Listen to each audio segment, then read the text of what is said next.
একাদশ শ্রেণীর সুপ্রিয় শিক্ষার্থীবৃন্দ, কেমন আছো সবাই? তোমাদেরকে শারদীয় শুভেচ্ছা জানিয়ে আমি আমার অনলাইন ক্লাস শুরু করছি এবং আমার অনলাইন ক্লাসে আমি তোমাদেরকে স্বাগত জানাচ্ছি। এটা তোমাদের সাথে আমার দ্বিতীয় ক্লাস। আমার পরিচয়টা দিয়ে নিই। আমি সুস্মিতা তালুকদার প্রীতি, প্রভাষক, ইতিহাস বিভাগ, ঢাকা কলেজ, ঢাকা। আজ আমি যে টপিকটা নিয়ে তোমাদের সাথে আলোচনা করব তার শিরোনাম হচ্ছে পলাশীর যুদ্ধ, দ্য ব্যাটেল অফ পলাশী। এই পলাশীর যুদ্ধের ইতিহাস তোমরা অনেকেই শুনে থাকবে, তবে বেশিরভাগই আমার মনে হয় যেটা শুনেছো সেটা হচ্ছে গল্পের ছলে শুনেছো। Story, not history. There is a basic difference between story and history. তুমি যখন একটা বিষয়কে প্রমাণ সাপেক্ষে সেটা সত্যটাকে উদ্ঘাটন করবে তখনই সেটা হিস্টোরি হবে, তা নাহলে সেটা শুধুই গল্প বলা হবে। তো আমি চেষ্টা করব তোমাদের সাথে গল্প না বলে হিস্টোরি, ইতিহাস জানানো। তো পলাশীর যুদ্ধ যদি খুব সংক্ষেপে আমরা বলতে চাই যে এক কথায় পলাশীর যুদ্ধ কি, বাংলার শেষ স্বাধীন নবাব সিরাজদৌল্লার সাথে ব্রিটিশ ইস্ট ইন্ডিয়া কোম্পানির একটা যুদ্ধ হয়েছিল এবং পলাশী নামক স্থানে এই যুদ্ধ সংগঠিত হয়েছিল বলে এটি পলাশীর যুদ্ধ নামে পরিচিত। এই যুদ্ধটা সংগঠিত হয়েছিল 1757 সালের 23 জুন এবং যুদ্ধের ফলাফল হচ্ছে এই যুদ্ধে বাংলার শেষ স্বাধীন নবাব সিরাজদৌল্লা পরাজিত হন এবং ওনার পরাজয়ের মধ্য দিয়েই আমাদের এই সাবকন্টিনেন্টে, ভারতীয় উপমহাদেশে ইংরেজ শাসন প্রতিষ্ঠার একটা ভিত রচিত হয়। এর মাধ্যমে মূলত ব্রিটিশ যে ইস্ট ইন্ডিয়া কোম্পানি তার শাসন বা ভারতবর্ষে শাসনের যে প্রক্রিয়া সেটা এই যুদ্ধের মাধ্যমে শুরু হয়েছিল এবং নবাবের পরাজয়ের মাধ্যমে শুরু হয়েছিল। এই যুদ্ধে পক্ষ ছিল দুটো, ব্রিটিশ ইস্ট ইন্ডিয়া কোম্পানি আর অপর পক্ষ ছিল বাংলার নবাব, এবং ফরাসি ইস্ট ইন্ডিয়া কোম্পানি বাংলার নবাবকে সহায়তা করেছিল। এই যুদ্ধে ব্রিটিশ ইস্ট ইন্ডিয়া কোম্পানির সেনাবাহিনীর সংখ্যাটা তোমরা দেখতে পাচ্ছ যে 1000 ছিল ইউরোপীয় সেনা, 2100 ছিল ভারতীয় সিপাহী, এর মাঝে আরো ছিল 100 জন বন্দুকবাজ এবং তাদের ছিল 9টি কামান। এই ফিগারটা ভালো করে দেখো, কারণ পরবর্তীতে আমরা এটা নিয়ে আরেকবার আলোচনা করব। আর আমাদের সৈন্য সংখ্যা ছিল 50,000, তাদের ছিল কত আর আমাদের ছিল কত, ফিগারটা দেখো কিন্তু 50,000। তার মাঝে যুদ্ধে সরাসরি অংশ নিয়েছিল মাত্র 5,000। কেন 5,000 অংশ নিল? কারণ বেশিরভাগ সেনা ছিল মীর জাফরের অধীনে, আর আমরা সবাই জানি মীর জাফর বিশ্বাসঘাতকতা করেছিল নবাবের সাথে। যাই হোক, এবার দেখি হতাহত এবং ক্ষয়ক্ষতির পরিমাণটা কিরকম ছিল। ইউরোপীয় 22 জন সেনা নিহত হয়েছিল, মানে ব্রিটিশ ইস্ট ইন্ডিয়া কোম্পানির। তার মাঝে 7 জন ছিল ইউরোপীয় এবং 16 জন ছিল যে ভারতীয় সেনার যে কথা বললাম, ভারতীয়। আর আহত হয়েছিল 53 জন সৈন্য। এই 53 জন সৈন্যের মধ্যে 13 জন ছিল ইউরোপীয় আর 36 জন ছিল আমাদের ভারতীয় সেনা। আর নবাবের পক্ষে 500 জন সেনা আহত এবং নিহত হয়েছিল।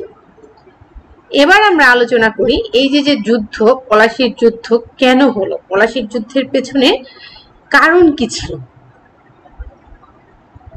এরকম অনেক কারণ তোমরা বইতে পাবে, তার ভিতর কিছু কারণ আমি তোমাদের সাথে এই স্লাইডে আলোচনা করব, স্লাইডে তুলে ধরেছি। আরো অনেক কারণ তোমরা এর সাথে অ্যাড করতে পারো।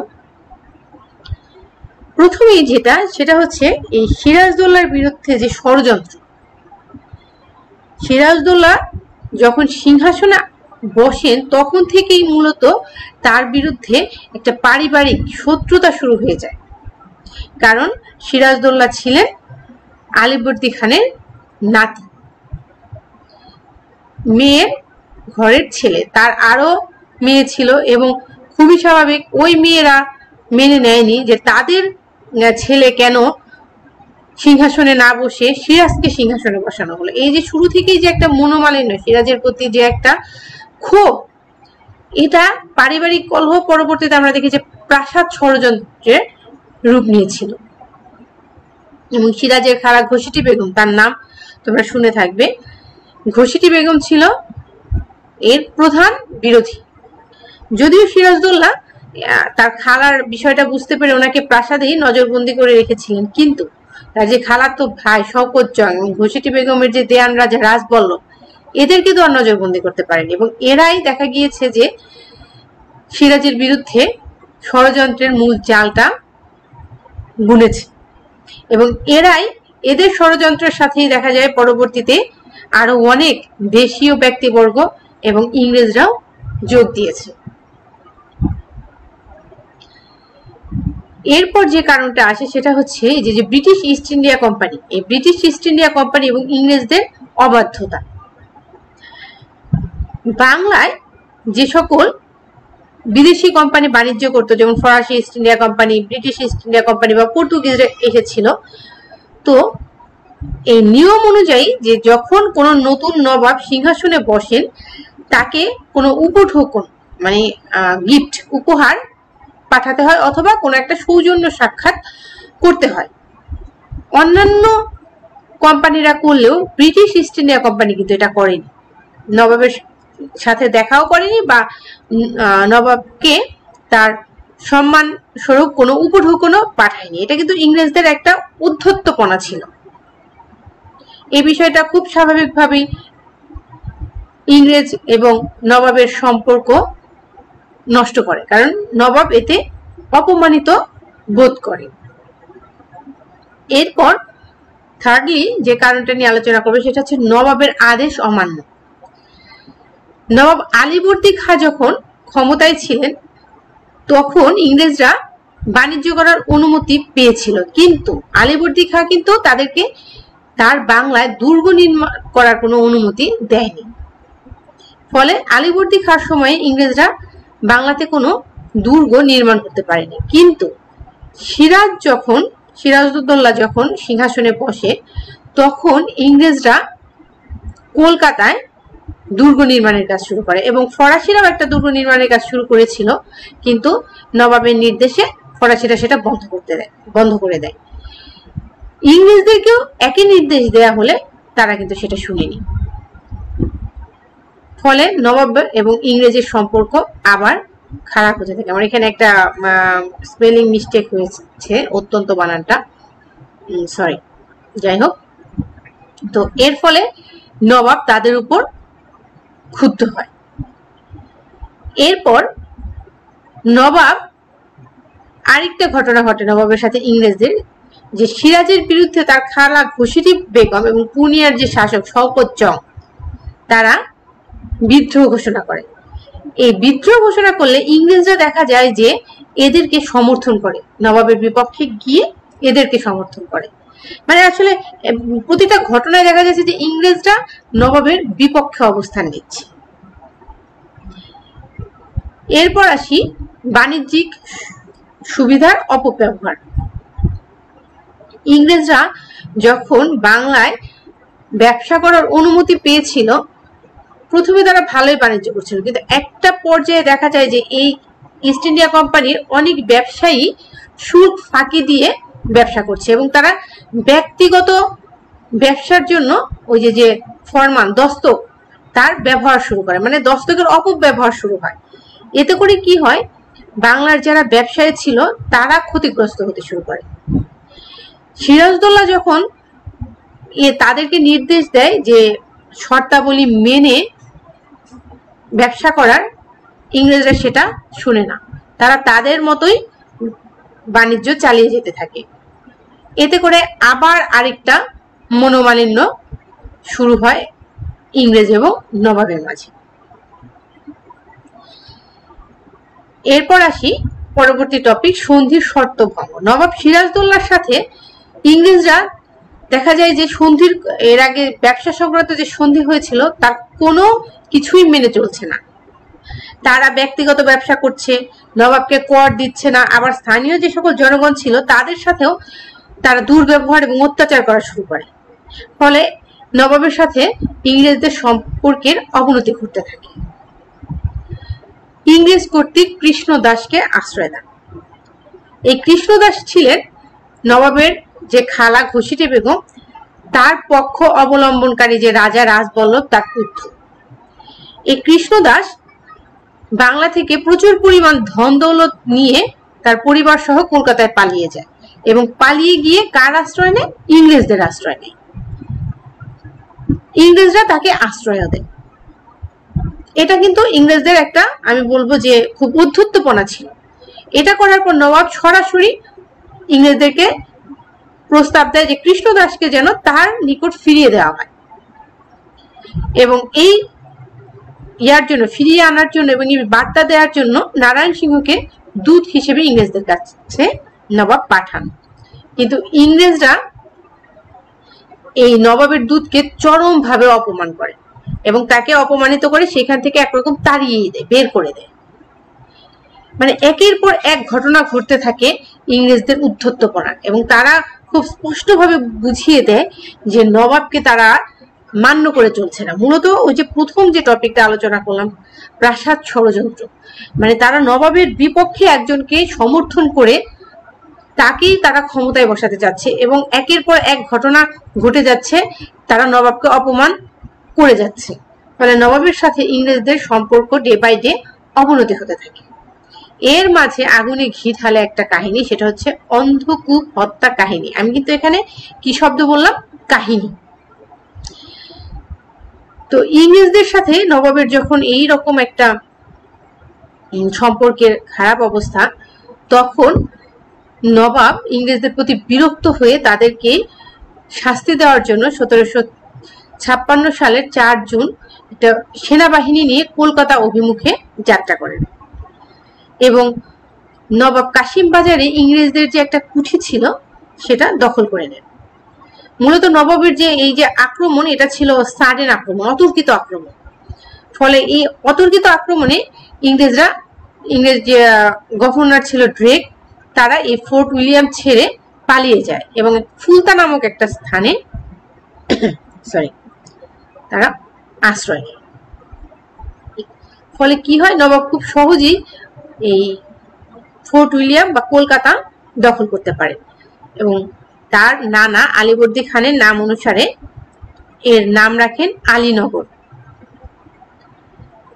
এই মূলত এই ঘটনাকে কেন্দ্র করেই ইংরেজরা নবাবের বিরুদ্ধে একটা, আমি বলবো ষড়যন্ত্রই করে। মিস্টার হলওয়েল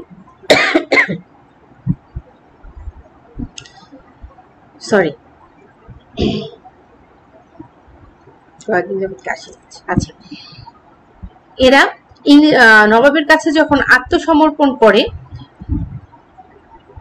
তখন তারা বের হওয়ার পর নবাবের বিরুদ্ধে একটা কুৎসা রটায়।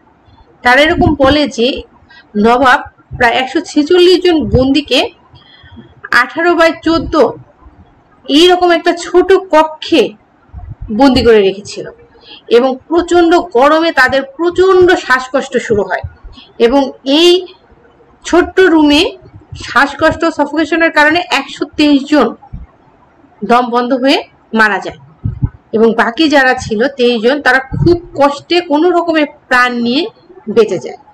হলওয়েল কর্তৃক প্রচারিত এই যে কাহিনী, এই কাহিনীটা ব্ল্যাক হোল ট্র্যাজেডি বা অন্ধকূপ হত্যা নামে পরিচিত। এই কাহিনীর পেছনে কিন্তু সেরকম ঐতিহাসিক কোনো সত্যতা নেই। এটা ছিল আসলে নবাবের বিরুদ্ধে একটা ষড়যন্ত্র এবং ইংরেজদেরকে উত্তেজিত করে তোলার একটা কল্পিত ঘটনা, কল্পিত কাহিনী। এরপর আসি আলীনগরের সন্ধি। তো নবাব যখন কলকাতা অধিকার করেন, এরপর তার যে সেনাপতি ছিল মানিক চাঁদ, তাকে কলকাতার দায়িত্ব দিয়ে তিনি তার রাজধানী মুর্শিদাবাদ সেখানে ফিরে যান এই যে অন্ধকূপ হত্যা কাহিনী, এটা কিন্তু ইংরেজদের ভিতর খুব আলোড়ন তৈরি করে, খুব মানে তাদের ভিতর খুব বিদ্বেষ জাগায়, রাগান্বিত করে তোলে। এই অন্ধকূপ হত্যা কাহিনী এবং এই নবাব কর্তৃক যে কলকাতা দখলের সংবাদ যখন মাদ্রাজে গিয়ে পৌঁছায়, তখন সেনাপতি ওয়াটসন এবং রবার্ট ক্লাইভ, এই রবার্ট ক্লাইভের নাম তোমরা আরো শুনে থাকবে, তারা কলকাতায় চলে আসে এবং মানিকচাঁদ খুব বেশি মানে বাধাও দিতে পারে না, তাদের সাথে একটা সমঝোতাও হয়, আবার তার প্রতিরোধটাও খুব শক্তপোক্ত ছিল না। ফলে তার এই নামে মাত্র প্রতিরোধ ভেঙে ইংরেজরা আবার কলকাতা দখল করে নেয়। তো এই পরিস্থিতিতে নবাব আসলে একটু দিশেহারা হয়ে যায়। তখন নবাব ইংরেজদের সাথে সন্ধি করতে বাধ্য হন, ইংরেজরা সন্ধি প্রস্তাব দেয় এবং নবাব একরকম সন্ধি করতে বাধ্য হন। এই সন্ধি মূলত আলীনগরের সন্ধি নামে পরিচিত। এই সন্ধির শর্তগুলো ছিল নবাবের জন্য খুবই অপমানজনক। আমি কিছু শর্ত খুব সংক্ষেপে তোমাদের সাথে আলোচনা করছি। সেটা হচ্ছে, বলা হয় নবাব দিল্লির সম্রাট কর্তৃক ইংরেজদের প্রদত্ত সকল বাণিজ্যিক সুবিধা তাদেরকে ফিরিয়ে দিবে এবং এই যুদ্ধে যত ক্ষয়ক্ষতি হয়েছে তার ক্ষতিপূরণ দিবে। টাকশাল নির্মাণ এবং দুর্গ সংস্কারের অনুমতিও নবাবের কাছ থেকে ইংরেজরা এই সন্ধির মাধ্যমে লাভ করে। এত কিছু পাওয়ার পরেও লর্ড ক্লাইভ, পরবর্তীতে উনি লর্ড হন আর কি, রবার্ট ক্লাইভ খুশি হন না। তিনি চিন্তা করেন যে এই সিরাজদৌল্লা যদি সিংহাসনে থাকে তাহলে ইংরেজদের বিজনেস করতে অসুবিধা হবে। তার চাইতে ইংরেজের বিপক্ষ শক্তি যারা ছিল তাদেরকে নিয়ে তিনি পরিকল্পনা করেন কিভাবে নবাবকে তার ক্ষমতা থেকে সরানো যায়। তার বিরুদ্ধে, মূলত নবাবের বিরুদ্ধে তারা গোপন ষড়যন্ত্র শুরু করে। ওই যে প্রাসাদ ষড়যন্ত্রে যারা যোগ দিয়েছিল তাদের সাথে লর্ড ক্লাইভও যোগ দেয় এবং নবাবের বিরুদ্ধে ষড়যন্ত্র শুরু করে। ইতিমধ্যে আরেকটা ঘটনা ঘটে, সেটা হচ্ছে নবাবের যে প্রধান সেনাপতি মির্জাফরের সাথে ক্লাইভ ষড়যন্ত্র করে তারা একটা ডিসিশনে চলে আসে এরকম যে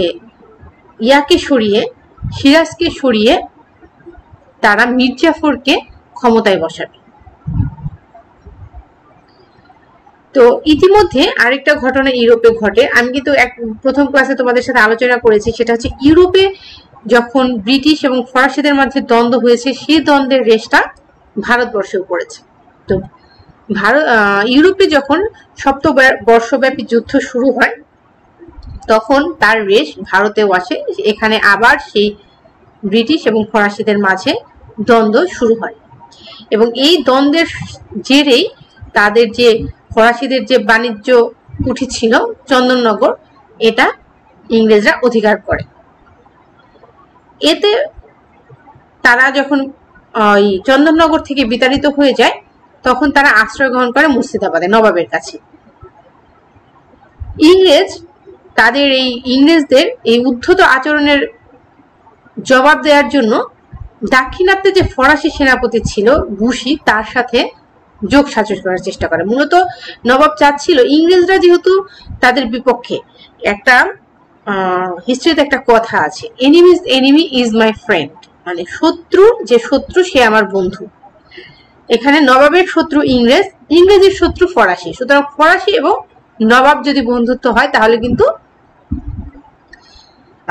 ইংরেজদেরকে হয়তো একটা শিক্ষা দেয়া যাবে, এরকম নবাব ভেবেছিল। তো নবাব মূলত ফরাসিদের কাছে সাহায্য চেয়েছিল। তো নবাব যখন এই সাহায্যটা চায়, এটা ফাঁস হয়ে যায় এবং ক্লাইভ এই সংবাদ শোনা মাত্র ডিসিশন নিয়ে দেয় যে মুর্শিদাবাদের সিংহাসনে আর সিরাজদৌল্লাকে রাখা চলবে না।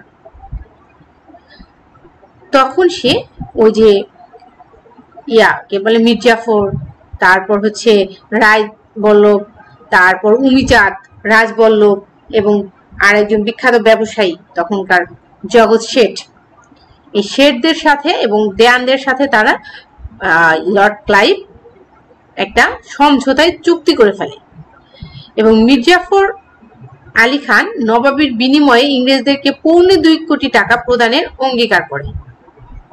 মানে মাত্র 2.25 কোটি টাকার বিনিময়ে, মাত্র বলা ঠিক হচ্ছে না, যাই হোক, তো এর বিনিময়ে মানে সে যদি মির্জাফর যদি ক্ষমতায় আসতে পারে তাহলে ইংরেজদেরকে 2.25 কোটি পরিমাণ টাকা দেবে। তো এভাবেই ইংরেজদের সাথে নবাবের বিরোধী পক্ষের একটা গোপন চুক্তি হয়ে যায়, নবাবের বিরুদ্ধে ষড়যন্ত্র শুরু হয়ে যায় এবং এই ষড়যন্ত্রের রেজাল্ট যে ভালো হয়নি তোমরা জানো। এর পরিণতি হচ্ছে নবাবের পরাজয় এবং পরবর্তীতে ওনাকে হত্যা করা হয় এবং এর মাধ্যমেই মূলত ভারতবর্ষের স্বাধীনতার সূর্য অস্তমিত হয় পুরোপুরি আমি সেটা বলবো না, তবে অস্তমিত হওয়ার পথ প্রশস্ত হয়। তো এই পলাশীর যুদ্ধে নবাবের পরাজয়ের কারণগুলো কি ছিল সেটা নিয়ে আমরা একটু আলোচনা করি। একটা মানে মজার বিষয় কি জানো, পলাশীর যুদ্ধকে কোনো কোনো ঐতিহাসিক ঠিক যুদ্ধই বলতে নারাজ, যে এটি কোনো যুদ্ধ ছিল না, এটা ছিল, অনেক ঐতিহাসিক বলছেন এটা একটা খণ্ড যুদ্ধ, আবার অনেকে বলছেন যে এটা ছিল একটা বিদ্রোহটাই, কারণ কয়েক ঘন্টার মাত্র যুদ্ধ, এটা কি যুদ্ধ ঠিক? অসময় একটা যুদ্ধ। যাই হোক, তো এই যুদ্ধে নবাবের পরাজয়ের প্রথম যে কারণ আমি বলবো সেটা হচ্ছে নবাবের যে প্রযুক্তিগত দুর্বলতা। মূলত ভারতবর্ষেরই, সমগ্র ভারতবর্ষেরই মূল দুর্বল ছিল টেকনোলজি।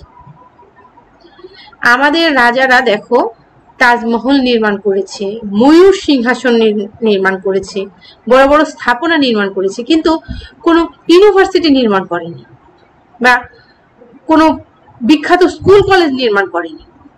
যে যদি আমাদের এই রাজা নবাব এনারা প্রযুক্তির বিষয়টা বুঝতে পারতেন তাহলে হয়তো আমাদের এই ভারতবর্ষেও অক্সফোর্ড কিংবা কেমব্রিজের মতো কোনো বিশ্ববিদ্যালয় থাকতো। এর কারণে কি হয়েছে, প্রযুক্তিগত দিক থেকে আমরা দিন দিন পিছিয়ে গিয়েছি। যখন ইউরোপীয়রা, ইংরেজরা প্রযুক্তির শীর্ষ অবস্থান করেছে তখন আমরা তাদের কাছ থেকে প্রযুক্তিটা শিখেছি।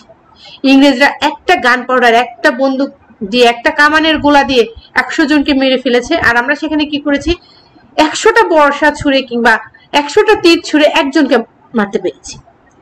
তো এই যে টেকনোলজির দিক থেকে আমাদের পশ্চাৎপদতা, এটা কিন্তু নবাবের পরাজয়ের অন্যতম কারণ। শুধুমাত্র নবাব সিরাজদৌল্লায় না, আমি বলবো ভারতবর্ষের প্রত্যেকটা রাজা, নবাবের পরাজয়, সম্রাটের পরাজয়ের অন্যতম কারণ ছিল এই প্রযুক্তিগত দুর্বলতা। ইংরেজদের আধুনিক অস্ত্রের কাছে আমাদের যে পুরাণ গতানুগতিক অস্ত্র খুব বেশিক্ষণ ধুপে টিকতে পারেনি, এটা ছিল একটা কারণ। আর অবশ্যই আরেকটা গুরুত্বপূর্ণ কারণ ছিল এই যে ষড়যন্ত্র। মির্জাফর, ঘসিটি বেগম, শওকত জং এবং যারা শেঠ, ব্যবসায়ী জগৎ শেঠ, এদের যে এই যে নবাবের বিরুদ্ধে অবস্থান, এগুলো নবাবকে মানসিকভাবে খুব বিধ্বস্ত করে ফেলেছিল এবং যুদ্ধের মুহূর্তেও প্রধান যে সেনাপতি মির্জাফর, সেই মুহূর্তেও তাকে বিপথে পরিচালনা করেছিল নবাবকে। বিজয়ের মুহূর্তেই প্রধান সেনাপতি তিনি মানে মির্জাফর তাকে পরামর্শ দেয় যেন যুদ্ধ স্থগিত করা হয়। এই যে নবাবের বিরুদ্ধে মানে ষড়যন্ত্র, এই বেড়াজাল থেকে নবাব বের হতে পারেন। তবে এখানে একটা প্রশ্ন আসে, সেটা হচ্ছে যে নবাব বুঝতে পেরেও কেন পদক্ষেপ নিল না? নবাব কিন্তু জানতে পেরেছিলেন যে মির্জাফর তার বিরুদ্ধে ষড়যন্ত্র করছে। এখানে ওনারও কিন্তু কিছু ভুল ছিল, যে দায় উনি এড়াতে পারবেন না। প্রথমত বয়স খুব কম ছিল, উনি মাত্র 23 বছর বয়সে সিংহাসনে বসেছিলেন। তারপর উনি ছোট থেকেই খুব আদরে বড় পেয়েছিলেন। তো এর কারণে উনি ঠিক মানে চরিত্রে ওনার যে কঠোরতা, সেই বিষয়টা আসেনি।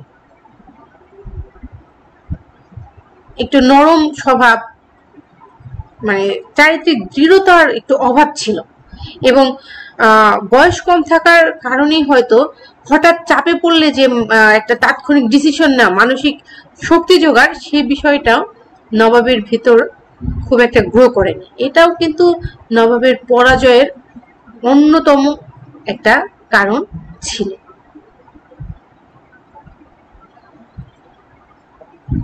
এরপর আরো কিছু কারণ আমি তোমাদের স্লাইডে দেখিয়েছি।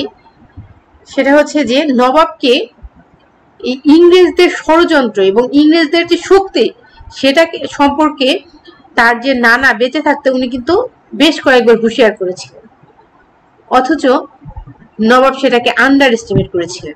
তোমরা লাইফেও একটা জিনিস দেখবে যে প্রতিপক্ষকে কখনো দুর্বল ভাববে না, যেটা নবাব করেছিল।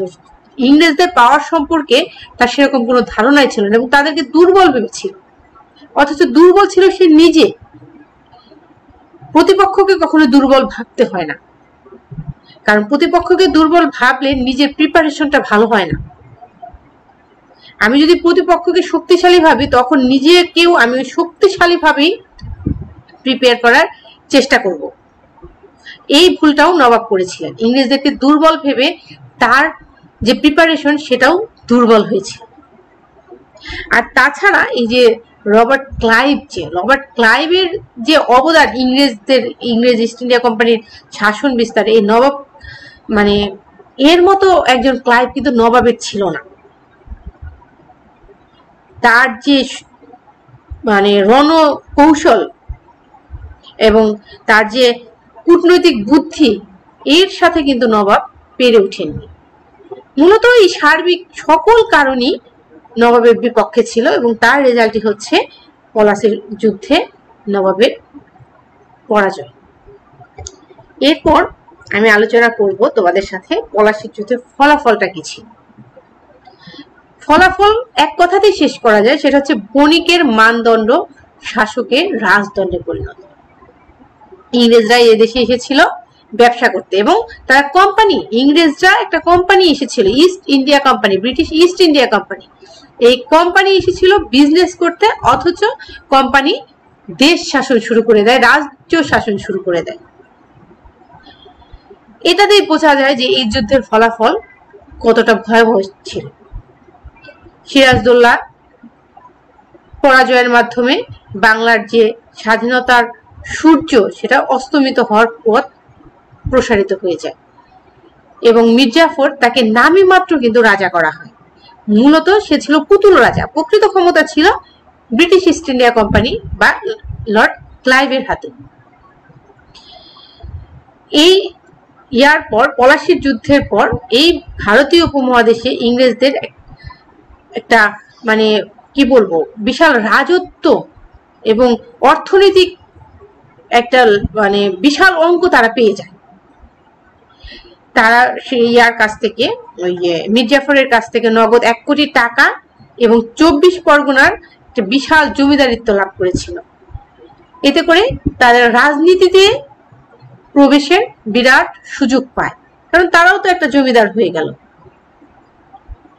এবং শুধু তাই না, এই যুদ্ধের মাধ্যমে তারা বাংলায় একচেটিয়া বাণিজ্যিক অধিকার লাভ করে। এবং কেন একচেটিয়া বলছি, ফরাসিরা তাদের প্রতিদ্বন্দ্বী ছিল, কিন্তু এই যুদ্ধে শুধু নবাবেরই পরাজয় হয়নি, ফরাসিরা যেহেতু নবাবের পক্ষে ছিল, সুতরাং নবাব যখন পরাজিত হয় তখন তারা ফরাসিদেরকেও বাংলা থেকে বিতাড়িত করে এবং একচেটিয়া ভাবে বাংলায় ইংরেজদের আধিপত্য বাণিজ্যিক এবং অর্থনৈতিক রাজনৈতিক সকল ক্ষেত্রে ইংরেজদের একচেটিয়া আধিপত্য স্থাপিত হয়।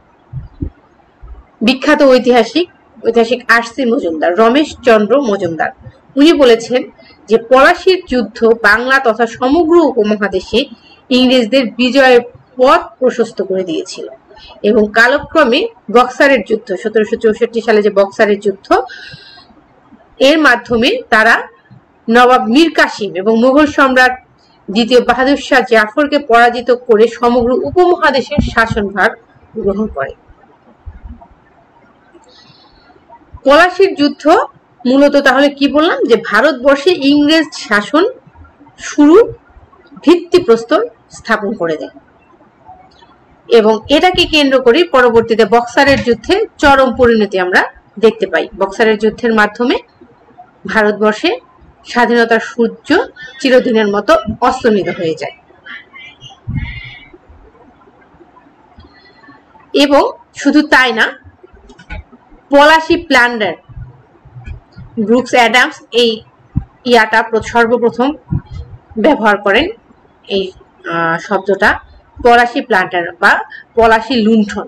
উনি বোঝাতে চেয়েছেন যে পলাশীর যুদ্ধে পরাজয়ের, বাংলার নবাবের পরাজয়ের মধ্য দিয়ে শুরু হয় ইংরেজদের লুণ্ঠনের প্রক্রিয়া। ইংরেজরা বাংলা থেকে অর্থ সম্পদ যা পেয়েছে লুণ্ঠন করে নিজ দেশে পাচার করে নিয়েছে। মূলত এগুলোই ছিল আজকের আমার ক্লাসের তোমাদের সাথে আলোচনার বিষয়। তো তোমাদের যদি আরো কিছু সংযোজন করার থাকে তোমরা করতে পারো, এবং সংযোজন অবশ্যই করার থাকে, কারণ একটা ক্লাসে ডিটেল আলোচনা করা যায় না। এই পলাশী যুদ্ধ নিয়ে আসলে একটা ক্লাসেও শেষ হয় না। তোমরা যেহেতু ইন্টারমিডিয়েটে পড়ো, এই জন্য তোমাদেরকে প্রতিটা বিষয় খুব সংক্ষেপে আলোচনা করে আমি বোঝানোর চেষ্টা করেছি। ডিটেল মানে তোমাদের পড়ার বয়স হয়নি। অনার্স, তোমরা যদি কেউ ইতিহাস নিয়ে অনার্স করো তখন এটা নিয়ে আরো ডিটেল তোমরা পড়বে। তো আমার ক্লাস আমি আজ এখানেই শেষ করছি। তোমাদের যদি ক্লাস নিয়ে কোনো প্রশ্ন থাকে তোমরা আমাকে জানাবে, আমি তোমাদের সেই প্রশ্নের উত্তর দিব।